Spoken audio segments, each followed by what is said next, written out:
شانے کی ہڈی عظم الکتف سکیپولا، یہ چپٹی اور مسلح شکل کی ہڈی ہے۔ کا شمار چوڑی ہڈیوں میں کیا جاتا ہے۔ یہ تعداد میں دو ہوتی ہیں، دائیں اور بائیں اپنے محلے کو کے لحاظ سے جسم کے بلائی عقبی برونی حصے میں شانے کے مقام پر دوسری سے ساتویں پسلی کے درمیان واقع ہوتی ہیں۔ اس سے شانے کی بلندی اور پچھلا حصہ بنتا ہے۔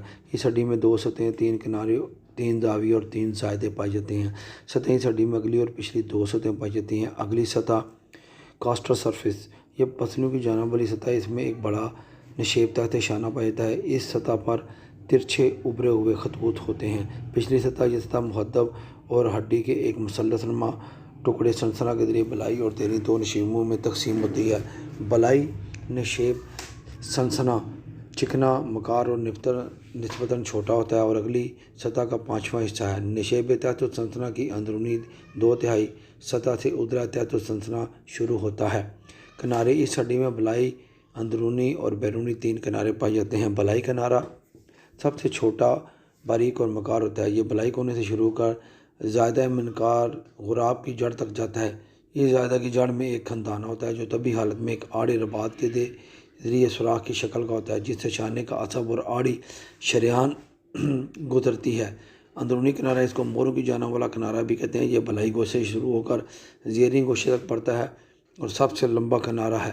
بیرونی کنارہ، اس کو بغلی کنارہ بھی کہتے ہیں، یہ سب سے موٹا ہوتا ہے۔ بیرونی گوشے کی عینی بیضوی سطح سے شروع ہو کر دیریں گوشے تک بڑھتا ہے۔ بیضوی سطح سے نیچے ایک کھردری بلندی پائی جاتی ہے جس سے شاخہ عضلہ شروع ہوتا ہے۔ گوشے، اس ہڈی میں بلائی، دیریں اور بیرونی تین گوشے ہوتے ہیں۔ بلائی گوشہ، یہ کونا پتلا، صاف اور گول سا ہے۔ بلائی اور اندرونی کناروں کے مقام اتصال سے بنتا ہے۔ دیریں گوشہ، یہ اندرونی اور بیرونی کناروں کا مقام ملاپ ہے اور قدرے موٹا ہوتا ہے۔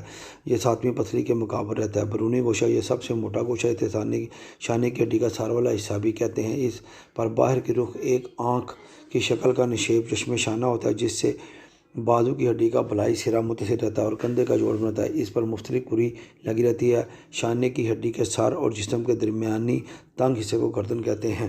زائدے سنسنا پروسیس سپائن، یہ ایک مثلث شکل کی استحکامی بلندی ہے جو شانے کی پچھلی سطح پر اس کے اندرونی کنارے کے نزدیک سے ایک مثلث سطح سے شروع ہوتی ہے۔ اس سطح پر ایک بلغمی تھیلی رہتی ہے اور سنسنا باہر کی طرف بتدریج بلند ہوتا چلا جاتا ہے اور بالآخر زائدہ اخرم کی صورت میں شانے کے جوڑ پر پڑتا ہے۔ سنسنا میں دو سطحیں، تین کنارے پائے جاتے ہیں۔ سنسنا کی بلائی سطح نشیب دار ہے۔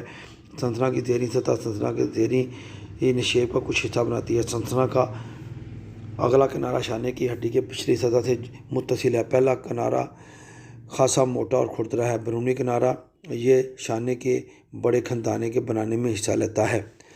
زائدہ اخرم، یہ سنسنا کا ہی بڑاؤ ہے۔ اس کا رخ باہر، سامنے اور اوپر کو ہوتا ہے۔ اس سے بیرونی گوشے کی چھت اور شانے کی بلندی بنتی ہے۔ اس میں بلائی اور زیریں دو سطحیں اور دو کنارے پائے جاتے ہیں۔ اس کی بلائی سطح مہذب، کھردری اور زیر جلد ہوتی ہے۔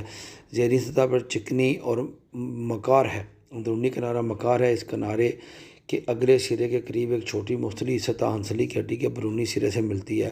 بیرونی کنارہ موٹا اور ناہموار ہوتا ہے۔